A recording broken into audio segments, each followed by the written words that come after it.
Hallelujah, hallelujah, hallelujah. You may be seated. Praise God, hallelujah. Isang napakagandang araw naman muli na tayo po ay mag-aaral ng salita ng ating pong Panginoon. Amen. So, pakitaas nga mga libro kung nadala. Iilan lang po, thank you so much sa may mga libro. Iilan lang ang meron, pero hopefully dalhin nyo din. Mga kapatid, huwag po natin kalilimutan yan linggo-linggo. No? Dahil yan po ang ating tinatalakay. Amen. So, sino nandito no? Last Sunday? Taas ang kamay ng mga nandito. Lahat present last Sunday, no? So, ano po ang ating naunawaan noong nakaraang Sunday sa ating pong Sunday School? Ano ang ating pong topic last Sunday? Ano yun? A perfect example. Ano daw yun? Living as an example. Amen. Praise God. So last Sunday mga kapatid, which is na tinakil po ni Sir Filmer, ang lesson 4 that living as an example. Take note mga kapatid, ang ating pong pinag-aaralan sa umagang ito is water baptism. Water baptism, a sign of a new covenant. Amen. So, huwag po natin kalilimutan. Water baptism, a sign of a new covenant. So, ang ating pong Panginoon, natalakay niya last Sunday, na ang Panginoon mismo ay naging example. Nag-set siya ng example. No? For us to follow. No? Alam nating lahat, ang ating pong Panginoong Jesucristo, He is sinless, He is blameless, He is spotless, but in yet, nagpabautismo ang ating pong Panginoong Jesucristo. Amen. For us to follow. Kaya ako naniniwala mga kapatid na tayo po ang mga Pilipino. Talaga sabi nga nila, siguro daw mostly sa Kingdom of God ay mga Pilipino. No? Mostly daw sa Kingdom of God ay mga Pilipino. Bakit? Ang mga Pilipino daw magaling manggaya. Di ba? Magaling tayo manggaya, magaling tayo mag-imitate. So ito po, sinet ng ating pong Panginoon, ibinigay niya ang kanyang sarili, nag-undergo siya through baptism na ginawa po ni John the Baptist in order for us to follow. Sundin po natin. Amen. And I hope na lahat naman po tayo dito ay bautismado na sa pangalan po ng ating Panginoong Jesucristo. Amen. Palakpakan niya natin ang ating Panginoon. Praise God. Hallelujah. Now, tayo po nandito na sa ating lesson 5. At ang ating po memory verse, Colossians chapter 2, verse 11 and 12. Let's make a covenant. Page 15. Let's make a covenant. So sabi dito, sino may libro, pwede bang basahin ang first paragraph? Brother Ramil? The root of the water? Pakibasa niyan? Kailangan niyang manalawin. Okay, ako na lang. The root of the water baptism go back into Jewish history. To a man named Abraham when a very special covenant was made with us, these patriarchs. So ang Panginoon po mga kapatid, tandaan po natin, ang pinag-uusapan natin is covenant. Nagkaroon po ng covenant ang ating pong Panginoon way back during the time ng Jewish. Dito po kay Abraham. Amen. At ang sabi nito mga kapatid, many years prior to Abraham's day, God had created man from the dust of the earth and had sought fellowship with Him. Kita niyo mga kapatid, bago pa po sa panahon, no? Bago pa sa panahon ni Abraham, ang ating pong Panginoong Jesucristo, nilalang niya ang tao. Sa kadahilanan, gusto ng ating pong Panginoon na makapag-fellowship sa tao. So yun po talagang gusto ng Panginoon, makipag-commune, Brother Jobert, ang Diyos sa tao. Kaya anong ginawa ng ating pong Panginoon? During the time of creation, mga kapatid, sino nagbasa ng Genesis? Alam ang story ng creation. Taas ang kamay. Ayun yung taas. Ibig sabihin, di alam? Sino nakabasa ng Genesis during the creation? Uy ha, talagang. So nung nag-create po ng ating pong Panginoon, ang lahat ng bagay sa sanlibutan ito, create niya ang lahat ng bagay ilang araw?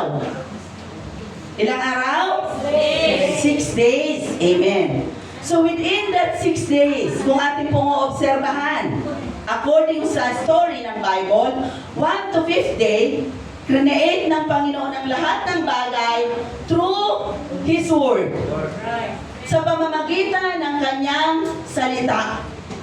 Sinabi niya, magkaroon ng liwanag, magkaroon ng ganito, magkaroon ng lahat ng bagay na pangangailangan ng tao, ito po ay prinobide ng ating pong Panginoon sa pamamagitan ng Kanyang salita. So now, pagdating sa ika-6 na araw, nilalang ng ating pong Panginoon ang tao. Take note, pang 6th day po ang tao. At ang sabi mga kapatid ng mga Bible scholar, number 6 is assured of perfection. Kaya po tayo bilang tao, mga imperfect talaga tayo. No?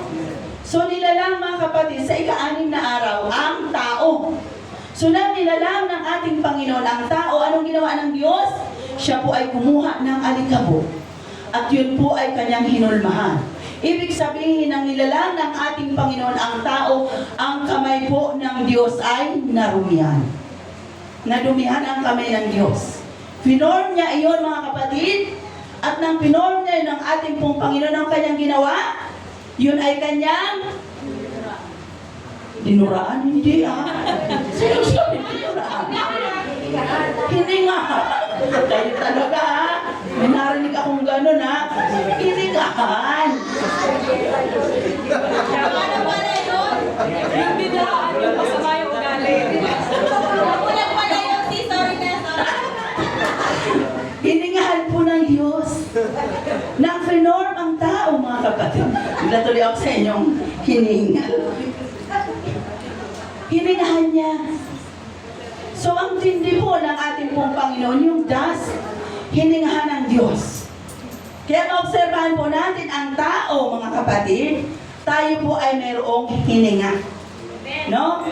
Kapag ka ang atin pong itong hininga, ito po ay imparted lang sa atin ng ating pong Panginoon, at kapag ka ito ay mawala na, babalik to sa Panginoon. Aalis to sa ating katawan, kaya na namamatay ang tao. So ibig sabihin yung hininga mo, bumalik na sa kanyang pinanggalingan. Bakit? Imparted lang naman yun Hininga ng Diyos yun sa atin. So doon po natin makikita na ang ating Panginoon, mga kapatid, na ang ating Diyos, gustong-gusto niya makipag-commune sa tao. Nandun po ang effort ng ating pong Panginoon. So ando na mga kapatid, ang nilalang ng Diyos ang tao, pero sad to say, nabigo po ang Diyos sa tao. Sad to say. Kita niyo mga kapatid, ang plano ng Diyos sa atin po bilang tao, nabigo siya sa tao. Bakit? Sinabi ng ating Panginoon, nilagay si Adan at Eva doon sa paraiso, sa Garden of Eden, mga kapatid. Sabi niya, I will give you the dominion over all. Over all. So, ibig sabihin, lahat na nandoon, ibinigay ang dominion dito kay Adan at Eva. So, lahat na nakikita nila, mga kapatid, magmula doon sa mga puno, sa mga hayop na nandoon sa paraiso, ibinigay po kay Adan ang dominion. Kay Adan. Lahat magsabing kay Adan. Kay Adan. Hindi po kay Eva. Kay Adan ibinigay, hindi kay Sister Eva, ang dominion. Kaya wag po kukunin ng mga Eva ang dominion. Kasi minsan ang mga Eva ang kumukuha. Di ba? Kita niyo ginawa niya. Ginawa niya na sa Eden, di ba? Inangkit niya si Adan. Sinabi na ng Panginoon, huwag mong kakanin lahat na nandito sa paraiso inyo, maliban. Yan.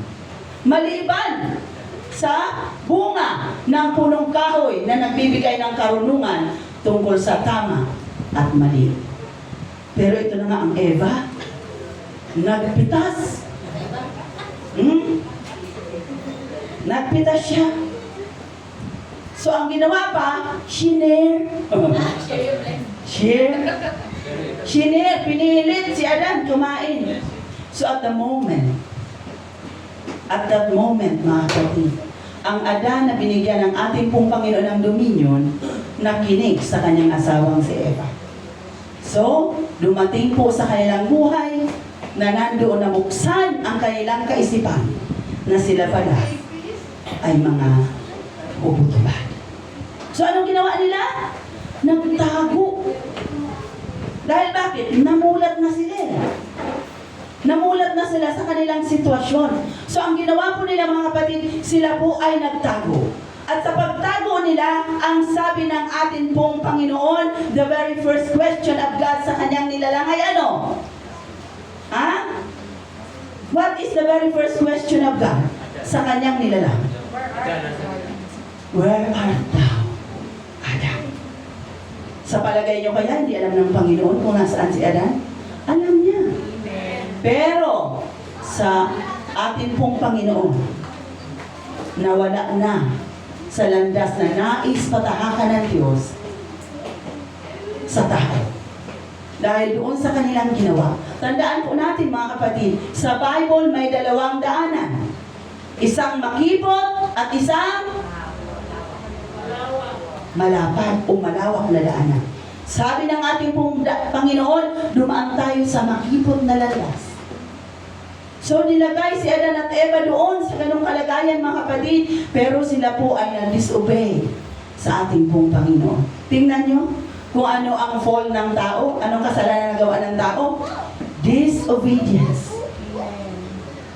Disobedience ang kanila pong unang kasalanan sa Panginoon na nagpahiwalay sa communion ng tao at ng Diyos. Disobedience. Sabi mo nga sa iyong katabi, disobedience. Ulitin mo. Minsan, ang kasalanan ng disobedience, para sa atin, kung ating i-analyze, parang light lang, no? Parang magaan lang, no? Kumpara sa nagnakaw ka. Pero, sa harapan ng Diyos, ang pag-disobey nila mga kapatid, napaka-malaking bagay. So ano ang ginawa ng ating Panginoon? Dahil sila po ang nag-disobey sa Diyos, sila po ay pinalayas sa paraiso ng ating Panginoon Jesucristo. At nang sila ay pinalayas mga kapatid, sila po ay pinalabas sa paraiso. At anong ginawa ng Diyos sa Garden of Eden? Sa gate? Anong ginawa niya sa gate? Hindi natin alam. Ha? May dalawang kerubin? Ano pa? Bantay lang ang kerubin, pero may matinding nilagay doon. Ha? There is an oras. There is a flaming sword. Flaming sword para bantayan po yung Garden of Eden. Bakit? Dahil nandoon sa loob ng Garden of Eden ang punong kahoy ng buhay. No? Nandun po ang punong kahoy ng buhay na kung itong dalawang taong ang nagkasala ay makakain nun, sila po ay forever na walang kamatayan, mabubuhay, pero makasalanan. Yan ay hindi po pinahintulutan ng ating pong Panginoon. So that's why, nilagyan niya po ng flaming sword, nilagyan niya ng cherubim, ang gate po ng Garden of Eden upang proteksyonan ang Tree of Life. Amen? So anong ginawa sa tao, mga kapatid? Pinalayas. Nang sila po ay pinalayas na sa paraiso, ang tao ay isinumpa. Ito po ang pinakamatindi. Isinumpa ang tao, isinumpa ang babae na sa panahon ng iyong panganganak, ikaw ay makakaranas ng sakit. At ang lalaki po ay isinumpa nang habang ikaw ay nabubuhay, lahat ng iyong kakainin ay magmumula sa tulog ng iyong pawis. Kaya maobserbahan niyo ba ngayon? Ang sumpa ba ng Diyos ay tumalab hanggang sa panahon ngayon? Yes na yes. Kita niyo mga kapatid? Kung gaano na kalayo, mga kapatid, mula kay Adan at Eva ang panahon hanggang sa panahon natin ngayon. O di ba marami nanganganak? Sumasakit ang tiyan. Tayo hanggang ngayon, nabubuhay. Kailangan natin magtrabaho. No? Kaya kagabi habang binubulay-bulay ko ito mga kapatid, ako po'y naiiyak. Kasi bakit? Doon ko naramdaman, doon ko naranasan sa aking sarili na ang salita ng ating pong Panginoon ay seryoso. Na ang salita ng ating pong Panginoon ay hindi nakikipagbiruan sa atin. Nang isinumpa niya ang tao na lahat, ang lahat mong kakainin ay magmumula sa tulo ng iyong pawis, doon ko na naramdaman mga kapatid. Kasi sabi ko minsan sa sarili ko, napapagod na ako, Sister Beth. Sino ang karamdam ng pagod? Amen. Napapagod na ako mga kapatid.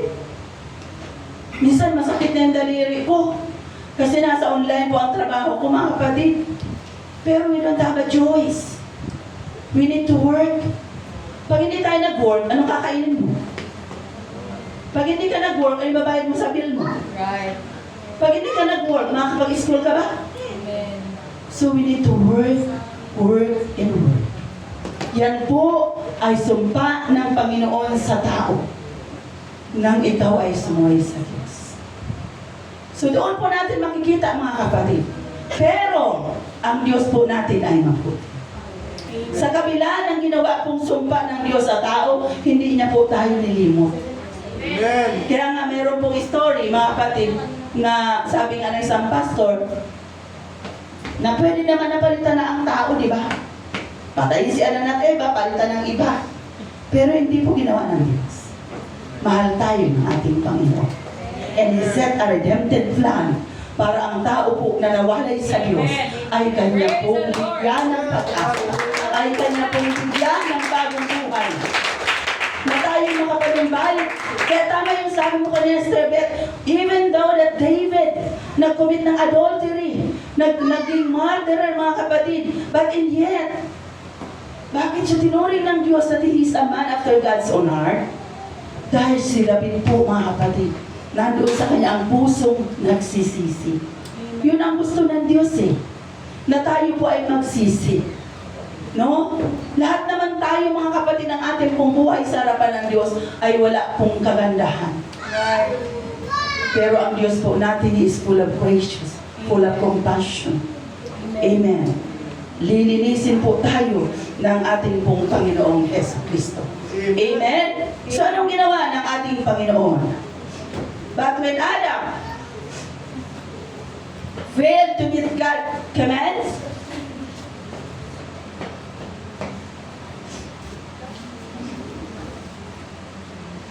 communion was broken. Mankind was subsequently annihilated from the face of the earth by blood. Kita niyo mga kapatid, during the time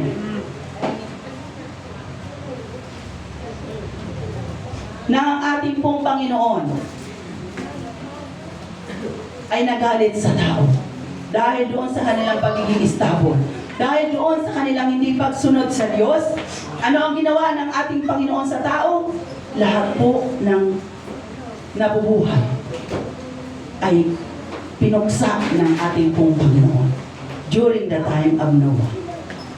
At kung alam niyo po ang story during the time of Noah, no? Di ba sikat na sikat yan sa atin, mga bata pa tayo? Sino ang alam na story niyan? Amen. Ilan lang? Ilan lang nakakalam ng story? During the flood of Noah. Sino lang nakaligtas sa baha na yun? Ha? Family ni Noah. Ilan ang nakaligtas sa baha? Ilan? Ina. May 8, may 8, may 6. Ano ba talaga? Ha? During the time of Noah, mga kapatid, pamilya na lang po ang nakaligtas.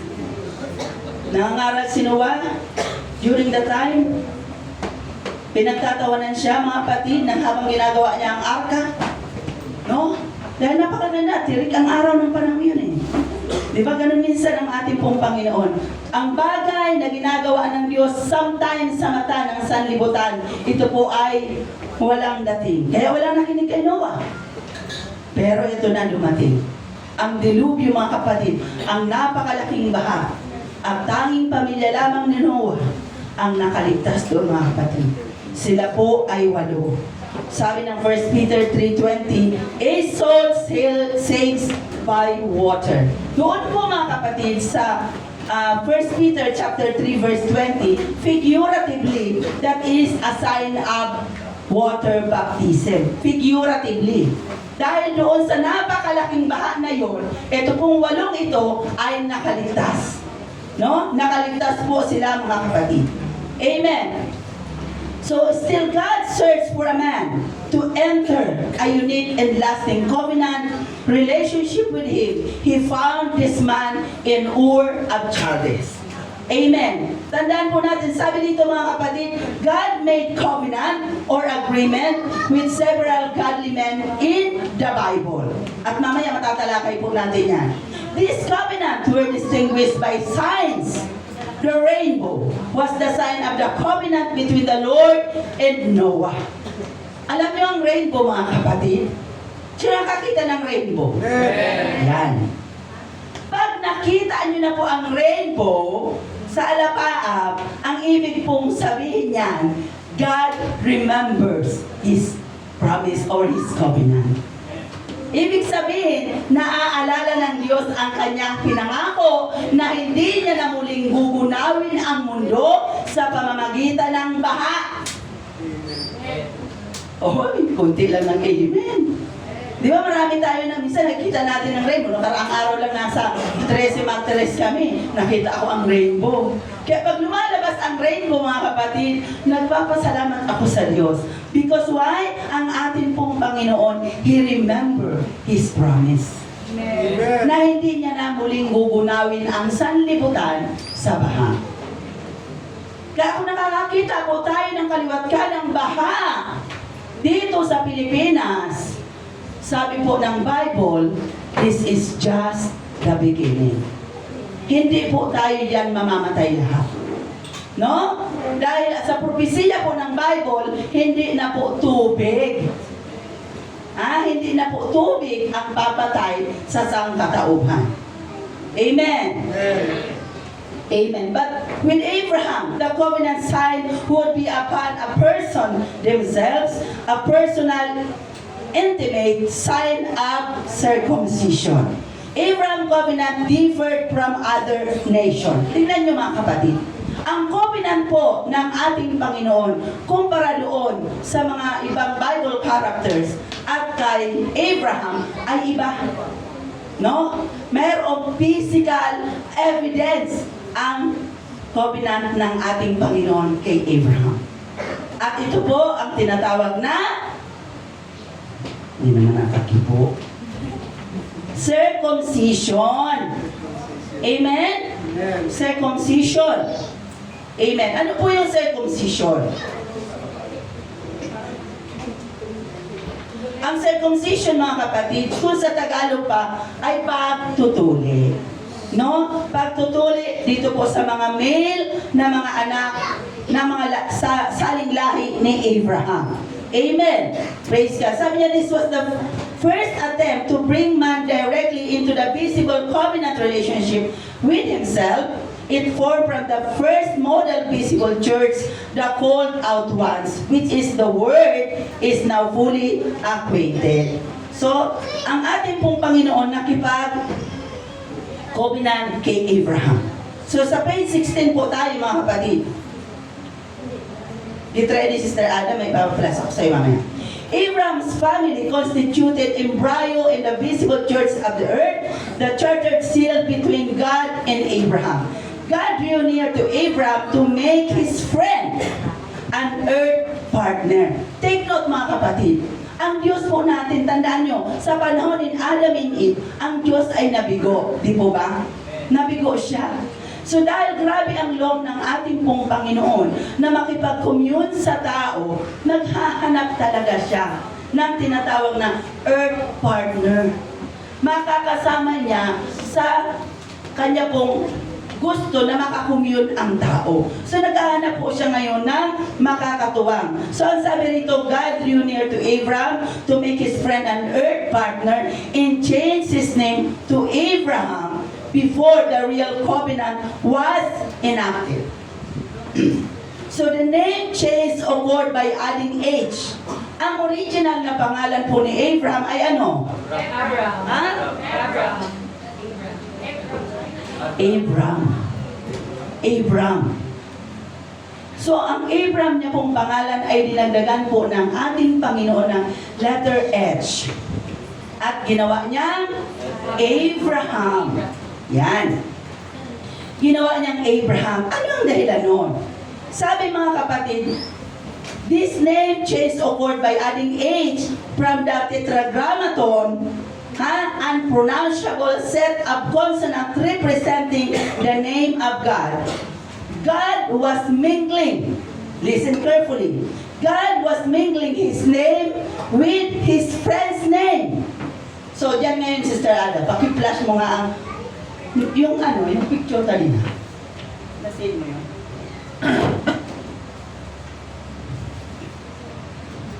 Ayan, nakikita niyo mga kapatid? The tetragrammaton comes, ayan po ang tetragrammaton. Kung sa atin ba mga kapatid, meron po tayong alpabeto. A, B, C, D, E, F, G. Di ba? Meron din po tayo na, anong tawag doon sa A, E, I, O, U? Vowels. Sa tetragrammaton, wala pong ganon. Walang vowels. At wala ding consonant. Ganyan po ang itsura. Kaya ang sabi mga kapatid, the tetragrammaton come from the Greek meaning 4 letters. No? 4 letters. So ano yung 4 letters? Pagdating sa Hebrews mga kapatid, the 4 letters are Yod, Ada, Yod, He, Waw, and He, which form YHWH. Pag iyan po ay pronounce during the time, mga kapatid, yan po ay napakabanal na pangalan ng Panginoong Diyos. YHWH. Marami pong hindi nakaunawa dito. Kaya listen very carefully. Hopefully mag-get nyo po ito mga kapatid. Sabi ko nga, help me Lord na maintindihan nila to. Sa original pong konteksto kasi ang salita po ng Diyos ay nakasulat sa Hebrew at saka sa Greek. O siyempre naman tayo marunong. Maliban doon, tetragrammaton po ang kanilang ginagamit. Pero ang tetragrammaton mga kapatid, nakadivide lang po yan sa 4. Ayan na nga yung Yod, He, Waw, and He. So ngayon po, parang pinorm na nila yan in all YHWH. Yan po ay tumutukoy sa Diyos. At yan pong salitang yan ay napakabanal. It speak the deity of God. Amen. So kung ngayon mag-worship tayo, ito ang gagamitin natin. Di ba parang ang hirap, no? No, so sa atin po ngayon, sa mga English natin ngayon, hindi po natin ito nagagamit na. No? Amen. Parang hindi ako na ano eh. So, pronunciation. Because, sabi nga, because vowels are missing in the ancient Hebrews, the original pronunciation is uncertain. Napakahirap naman talagang bigkasin. No? So that's why, anong ginawa? To avoid pronunciation, God's name in vain, kasi sabi nga mga kapatid na huwag po natin i-invade ang pangalan ng ating Panginoon. In order for us to avoid pronouncing God's name in vain, Jews or the Jews substituted it with Adonai. Di ba narinig natin yan, Adonai? Ang meaning po niyan is Lord. Kapag sila ay nagsasalita, nagre-recite na. So sinasabi na po nila yan mga kapatid. So when the translation, the Bible into Greek, pag sa Greek naman mga kapatid, the word Kyrios means Lord pa rin. So was often used instead of tetragrammaton. Instead na yung kanina na capitalized YHWH, yan na po ang gagamitin natin sa ating pananalita ngayon na Lord ang ating address sa ating pong Panginoong Jesucristo. The pronunciation Yahweh Di ba napakarami pong beses sa Bible, yan din po ay ating ginagamit, mababasa rin natin sa Biblia, ang Yahweh. Because it is biblical. So the name Jehovah is a Latin-based transcription that arose from mixing YHWH with the vowels of Adonai. Kaya naman siya nagiging Jehovah. Pero don't worry mga kapatid, bakit ko ito tinatad sa inyo? In connection doon po sa pagkakapalit ng pangalan ni Abraham para maging Abraham. Kaya ko ito sa inyo note out na. Actually, nag-iisip ako kagabi, sabihin ko na ba ito sa kanila? Kasi ito pong topic na ito ay madadaanan po natin yan sa ating pong lesson na A God I Can Understand. So ito po ay patikim lang, no? Para maintindihan natin, bakit ganon? Dahil po ang Diyos sa kagustuhan niya nga na makapag-commute siya sa tao, biro-biruin mo yung kanyang pangalan. Ikinoneg, di ba tayo minsan ganon? O ang aming pong anak na si Jessa, mula sa pangalan namin ni Brother Jess, kaya naging Jessa. O ang Diyos din ay ganon kay Abraham. Yung Abraham, dinagdagan niya ng letter H doon sa YHWH, nilagdag niya po doon kaya siya naging Abraham. Si Sarah, anong ginawa ng Panginoon? Di ba original niyang pangalan ay? Sarai. Ang dulo ay I. Pero dinagdagan niya rin ng letter H, ginawa niya pong Sarah. Amen. Tapusin natin yung kaunti. So the common rendering, ito na yung common rendering natin mga kapatid. No? Na normally, kapag nag-pag-usap na tayo sa Panginoon, ang ginagamit na po natin, Sister Ada, common rendering in translation, Lord or God. All caps, di ba? Kaya pag, eto, lagi tayo minsan nasisita ni Pastor, lalo yung mga nagtitext, na tumutukoy sa ating Panginoon. Ang ginamit mo lahat ay mga small letter lahat, mali po yun.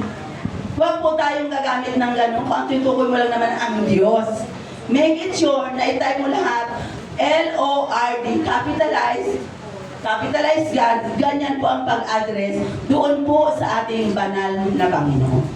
Amen? Huwag po natin o di kaya gagawin mo yung Lord, ginawa mong small L. Mali po yun. Yung God, ginawa mo rin small J. Hindi po yun ang King of Kings or Lord of Lords. Amen? So ano pa? Alternative forms, Yahweh and Jehovah. Yan, ginagamit din po natin yan. And then another thing is the shorter version include Yah. Ang ibig pong sabihin, Hallelujah! Diba? Sa pong mga kapatid, meron po kayo bago, Yah! Yah! Yah! Mga ganyan mga worshiper sa Hong Kong. Ibig sabihin, hallelujah po yun. Amen. No? Hallelujah po yun mga kapatid. And Yehu as the Yeshua. Yan. Yeshua. So, wag muna natin makaano yun. Sabi ko kay Brother Jess, naintindihan mo ba ito? Sinishare ko sa kanya ito kahapon. Pero sabi ko, ang malalim na pag-aaral niyan, nasa A God I Can Understand. Thank you so much, Sister Ada. Naunawaan niyo mga kapatid? Amen. Kung gaano po kaseryoso ang Diyos sa kanya pong covenant, sa kanyang mga anak. Amen. So, similarly, Abraham's wife name was changed to Sarai, from Sarai to Sarah by adding God's name to it. And then the covenant began. Eto lang, kinig ng mabuti. Nang ito po, tandaan niyo mga kapatid, bago ang ating Panginoon nakipag-covenant, no? Nakipag-agree kay Abraham, ginawa muna ng ating pong Panginoon, miningling ang kanilang pangalan bago po siya nag-covenant dito kay Abraham. In Genesis chapter 17 verse 8 to 14, ang sabi ng ating pong Panginoon, and I will give unto thee, to thy seed after thee, the land which thou art the stranger, or the land of Canaan, for an everlasting possession, and I will be their God. Biruin nyo yung mga kapatid. Grabe ang covenant ng ating pong Panginoon. Yung Kanaan, na ikaw ay isang estranghero, gagawin kong iyo. Biruin mo yung ganyan. Napakasarap sigurong pakinggan na biglang papamanahan ka, Brother Sherwin, ng ating Panginoon. No? Ng isang kayamanan, mga kapatid, na ito ay magiging possession mo. At ako ang iyong magiging Diyos. Ang sabi po ng ating Panginoon. And God said to Abraham, "Thou shalt keep my covenant therefore." Taguin mo ito, sundin mo ito. "Thou and thy seed after thee in their generation. This is my covenant, which shall keep between me and you." Sabi niya, "That thy seed after thee, every man's child among you, shall be circumcised." Biruin niyo yun. Yun po ang covenant mismo ng Panginoon. So, ang salita bang pagtutuli? Sino ang may gusto? Panginoon. Sino? Diyos. Ang Panginoon po. Amen. No? Ang Panginoon. Siya ang nagutos na ang bawat batang lalaki ay kailangan pong ma-circumcise. "And ye shall circumcise the flesh of your foreskin, and it shall be a token of the covenant between me and you. And he that at 8 days," listen carefully, mothers, kailangan daw ma-circumcise ang ating anak na lalaki sa ilang araw? 8 days old. Yan. 8 days old. Ako po ay walang anak na lalaki. No? Pero ito si Sister Linya, nag-aaral siya ng doctorate, doctor pa. No? Sa akin pong pagtingin dito, kapag ka ang bata, kasi sa Hong Kong mga kapatid, ang mga batang lalaki, bago po yan ilalabas na ospital, circumcised na po yan nilalabas. So kung pag-aaralan po natin, mas mabilis po ang healing process kapag ka ganun pa kaliit. Kaya marahil siguro kinaman na ng Bible na 8 days old ang baby boy. Saka po yan i-circumcise. No? Tama? Yung iba niya, siguro nag-isip yung akin, hindi pa. No? Alam ko nag-iisip kayo mga kapatid. Amen.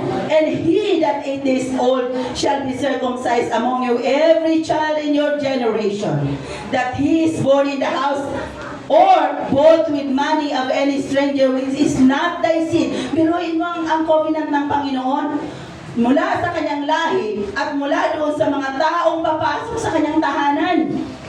No? Kasi si Abraham, mayaman po mga kapatid. Marami po siyang mga handmaidens, marami po siyang mga boy marahil ng kapanahunan na yon. So lahat yon walang ligtas. Kasi from generation to generation, inabot po nito. Mamaya patutunayan natin yan. Amen? So ano ang sabi? "He that is born in thy house, and he that is bought with money," yung minsan may mga slave din na napupunta sa kanya, "must need be circumcised. My covenant shall be in their," sabi niya, "shall be in your flesh for an everlasting covenant." Biruin mo to.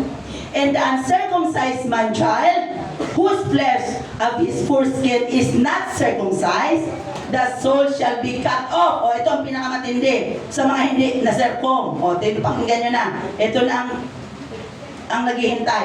"The uncircumcised man child, whose flesh of his foreskin is not circumcised, the soul shall be cut off." Puputulin daw ang kanyang kaluluwa from his people, and he hath broken my covenant. Ang dating pala sa Panginoon, kung mayroon doon sa kawan niya na uncircumcised, ikaw ay hindi sumusunod. So anong gagawin sa'yo? Ikaw ay ika-cut off. Aalisin ka po doon sa community. And take note mga kapatid, uncircumcised is uncleanness sa harapan po ng ating pong Panginoon. Ito po ay marumi sa harapan ng Diyos. So, kailangan po talaga mga kapatid, lahat po ay ma-circumcise ang ating pong mga anak na lalaki. Amen.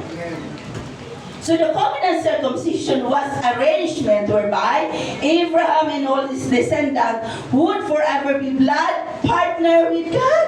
See, nakita niyo, forever partner sila sa ating pong Panginoon. There was an unbreakable covenant. Amen. So anong ginawa mga kapatid? Before God would destroy Sodom and Gomorrah, he considered covenant made with his friend. The angel could not touch the wicked city until God, earth partner, had first been constituted. Maalala niyo mga kapatid, ang ating pong kasing Panginoon, alam niya kung sino yung parang earth partner niya. Yung kamanggagawa, ika nga. Tayo po kamanggagawa tayo ng ating Panginoon. Do you believe that? Amen. Tayo po ay earth partner ng Diyos dito sa sanlibutan. Ngingiti-ngiti lang kayo dyan, pero hindi niyo alam ang role po natin. No? We are earth partner ngayon ng ating pong Panginoon. Seryosohin po natin ito. Amen. So anong ginawa mga kapatid? Abraham nephew Lot was living in Sodom. Thus, necessitating God to check with his partner. Kung maalala niyo mga kapatid, ang Sodom and Gomorrah. Sino ang kaalam ng story niyan? Nakikipagbagay sila sa ating pong Panginoon. Panginoon, kung meron ka bang matatagpo ang 50 doon? Naalala niyo yun? Tutuloy mo pa rin ba? Sabi ng Lord, hindi. Wala nang bagay. Lord, kung meron bang 45, itutuloy mo pa rin. Hindi ko itutuloy. Hanggang bumaba mga kapatid ang bargaining ng lingkod ng Panginoon. Panginoon, kung meron bang 10 na faithful sa Sodom and Gomorrah, itutuloy mo pa rin ba? But sad to say, wala pong 10. Kaya po ang natuko ang Sodom and Gomorrah. Amen? So, ibig sabihin, ang Diyos po mga kapatid, He is full of compassion. Hindi tayo basta huhusgahan ng ating pong Panginoon, basta matagpuan lang tayong faithful sa Kanyang harapan. So, many years later, God established another covenant. Amen? Tandaan po natin yung mga batang lalaki kailangan pong ma-circumcise. Speaking of circumcision mga kapatid, normally, kapag sa aking observation lang mga kapatid, no, kapag ang bata ay malaki na po natin, isi-circumcise, minsan nadidelikado ang buhay. Naalala niyo yung napabalita mga kapatid, pati atang tondo, na-circumcise yung bata, ewan ko kung more than 10 years old na yun, di ba namatay? Bakit? Sa mali pong proseso. Minsan, ang mentality po ng parents, kapag ang anak ay lalaki, palalakihin para yung anak mismo ang mag-ano sa sarili niya. Parang mali eh. No? Hinintay mo pa. Ang iba nga sa amin, narinig ako sa amin, minsan 15 years old above, na gano'n na. Kaya tuloy, nung nasarpong naman sila, di kahiya-hiya naman sila. Alam na alam. O di ba mga lalaki? No? So ito po ay biblical. Ito pong pinag-uusapan natin, biblical ang circumcision. Kaya po kailangan mag-undergo kung tayo po ang mga batang lalaki, mga kapatid, kung ang lalaki ay uncircumcised, wala ka sa kawan ng Panginoon. Yun ang masakit. No? Kailangan po lahat ay ma-circumcise bilang ikaw ay kabahagi sa covenant po na ginawa ng Diyos kay Abraham. So many years, God established another covenant with Abraham descendants, the Israelites at Sinai. Ito na naman, isa naman pong covenante ng Panginoon. The covenant of the 10 commandments. Sino ang kaalam ng 10 commandments? Hindi naman, tahimik na naman tayo lahat Exodus 24:3, 7 and 8. And Moses came and told the people all the words of the Lord and all the judgment. Pasensya na kayo mga kapatid English po ating libro, kaya English ang aking binabasa. And all the people answered with a voice, said, all the words which the Lord has said will do. Lahat daw po na sinabi ng ating pong Panginoon, kailangan natin gawin. And he took the book of the covenant and read in the audience of the people, and they said, all the Lord has said, we will do, and be obedient. And Moses took the blood and sprinkled it on the people and said, Behold the blood of covenant which the Lord hath made with concerning all these words. So may covenant po ang ating Panginoong muli nung ibinigay ang Ten Commandments kay Moses. No? Kaya yung Ten Commandments, mga kapatid, tagabasahin din po natin. Dahil may kinakausap din po tayo ng ating Panginoon doon. So sabi niya rito, they promised to keep all the words of the Lord. In return, God would reward them with constant care, temporal prosperity, victory over enemies, and seal the covenant was still circumcision. Kita niyo mga kapatid? Lahat ng blessing, lahat ng pagpapala mga kapatid, but in yet, ang covenant po ng ating pong Panginoon kay Abraham ay magpo-fall pa rin sa circumcision. Sa circumcision pa rin mga kapatid. Maging kay Daniel, in the book of Daniel, chapter 9, verse 4, ang sabi doon, O Lord, great and dreadful God, keeping covenant and mercy to them that love Him, to them that keep His commandments. Biruin mo, pagdating kay Daniel, andoon pa rin mga kapatid ang pag-alaala sa covenant po na ginawa nila sa ating Panginoon. Kay Nehemiah, in Nehemiah verse 1 and 5, ang sabi doon, I beseech thee, O Lord, God of heaven, the great and terrible God, that keepeth covenant and mercy for them that love Him and observe His commandments. Amen? So makikita natin mga kapatid, ang pangako ng Diyos, ang covenant ng Diyos, ang agreement niya, tumuloy-tuloy po mga kapatid. Amen. Hanggang sa atin pong kapanahunan. Pagdating po sa Psalms, eto na. Sabi po sa Psalms 105 verse 9, 89, He hath remembered His covenant forever, and the words which hath commanded to the 1,000 generation, which covenant He made Abraham and His oath unto Isaac. Amen. So ang pangako po ng ating pong Panginoon nakarating na hanggang po sa lahi ni David.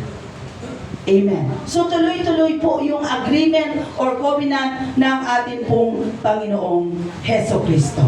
Under the old covenant made with Abraham and the later with Moses, shedding of blood of animals and sacrifices and circumcision of males were initiating rights into the covenant community.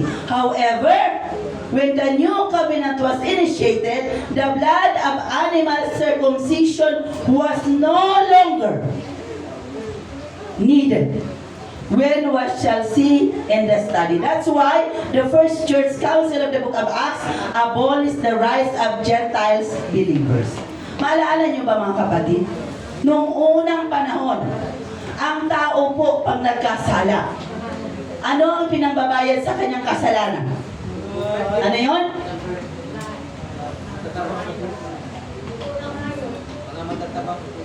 Nag-aalay. No? Nag-aalay mga kapatid. Pag ang tao ay nagkasala, nag-aalay po ng hayop. Para ano? Para i-cover. Everybody say cover. To cover ang kasalanan. Take note ha. Cover lang. Hindi po forgiven. Na-cover ka lang. At take note po, ang sabi niya, ang cover po ng kasalanan ay parang mayroong expiration. May expiration mga kapatid. Cover lang yan. May expiration. Kaya makikita po natin kung sa panahon natin ngayon mga kapatid, kaya tama po ang salita ng ating pong Panginoon. Without shedding of the blood, there is no remission of sins. Amen. Kung hindi po si Kristo na bayubay sa krus, wala po tayong kapatawaran forever. Kaya magpasalamat po tayo sa ating pong Panginoong Jesucristo na ibinigay niya ang kanyang buhay sa atin sa krus. Kaya po tayo nagkaroon ng kapatawaran. Dahil kung hindi po nabayubay ang Kristo, baka sa panahon natin ngayon, nag-aalay pa rin tayo. Maubos na lahat ng mga kalabaw, mga kambing sa palibot. Baka wala na tayong mahayop na makukuha. And take note, mga kapatid, during those time, kailangan po blameless ang hayop na ialay po natin. Sa panahon po natin yan, walang ganun eh. Lahat po minsan mga karne-karne natin, may mga sakit na eh. Di po ba? So, mabuti po ang ating pong Panginoon. So, dahil sa kanyang dugo na tumigil sa krus ng Kalbaryo, tayo pong lahat ay nagkaroon ng kapatawaran. Kaya always remember the word of the Lord. Without shedding a blood, there is no remission of sins. Amen. There is no remission of sins. A two-way blessing, page 17. Pag hindi ko ito matapos, Brother Rod, ikaw na lang magtuloy sa linggo. The two-way blessing. Nakita naman po natin mga kapatid nang ang ating pong Panginoong Heso Kristo ay nag-covenant kay Abraham. Siya po mga kapatid, ipinangako niya ang napakaraming bagay. So among the Eastern people, the most prevalent custom of teaching is by metaphor and allegory. Pag sinabing metaphor, ibig sabihin paghahambing or kwento. Ganun po mga kapatid, minsan tinatalakay po ang story ng Bible. So dito po mga kapatid, two-way a blessing. Ang sabi ng Genesis 22 verse 17, that in blessing I will bless thee. Sabi niya kay Abraham. And in multiplying, I will multiply thy seed as the stars of heaven and as the sun which is upon the seashore, and thy seed shall possess the gate of his enemies. Ang tindi nito mga kapatid. Napakatindi po nitong pangako ng ating pong Panginoon. Blessing will multiply thee. So yung blessing na binigay kay Abraham ay mag-multiply. At ang kanyang lahi mga kapatid, pararamihin niya kasing dami. Sabi niya, ng buhangin sa dalampasigan. Kaya mapapansin niyo ba mga kapatid, nangyari ba itong pangakong ito ng Diyos? Nangyari. Ha? Amen. Parang hindi nyo na-feel eh. Amen. No? Nangyari po. Kaya nga tayo nandito eh. Di ba? Sino naniniwala dito kay Abraham? Amen. Kaya po tayo nandito mga kapatid. Amen. Praise God. So God literally blessed Abraham financially, materially. Napakayaman po ni Abraham mga kapatid. He was wealthy man. But in a spiritual sense, God intended a blessing of justification. In Galatians 3:14, sabi doon, Christian hath, ito na sa Christian na, hath redeemed us from the curse of the law. That is the blessing of Abraham, no? Might come from Gentiles. Ayan na. Tayo po ay hintil, mga kapatid. Ano ibig sabihin ng hintil? Tayo po ay Gentiles, mga kapatid. Hindi po tayo Hudyo. So pag sinabi pong Gentiles, believer, mga hintil po mga kapatid, tayo po ay tinuring, sabi ng Bible, na walang Diyos. Hindi po tayo karapat-dapat sa natagapagmana ng ating pong Panginoon.